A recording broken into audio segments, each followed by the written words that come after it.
এবার নিজের মোটা চেহারা নিয়ে কটাক্ষের শিকার হলেন অভিনেত্রী শ্রাবন্তী।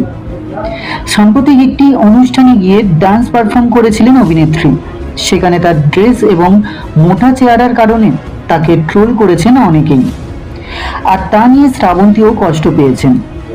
তিনিও ট্রোলারদের রিকোয়েস্ট করে বলেছেন তারা যেন তাকে নিয়ে অকারণে ট্রোল না করেন।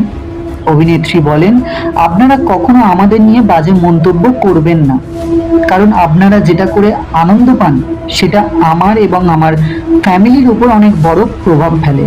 তারাও কষ্ট পায় আমাকে নিয়ে বাজে মন্তব্য করার জন্য। তাই রিকোয়েস্ট সবার কাছে যে প্লিজ আপনারা আমাদের মতো শিল্পীদের ভালোভাবে বাঁচতে দিন, প্লিজ আমাকে বাঁচতে দিন। একটা মানুষকে তার চেহারা বা ড্রেস নিয়ে বিচার করবেন না। ভেবে দেখুন তো, যদি বাইরের কেউ আপনার পরিবারের কাউকে নিয়ে যদি এমন মন্তব্য করে, তাহলে আপনার নিজের কেমন লাগবে তখন?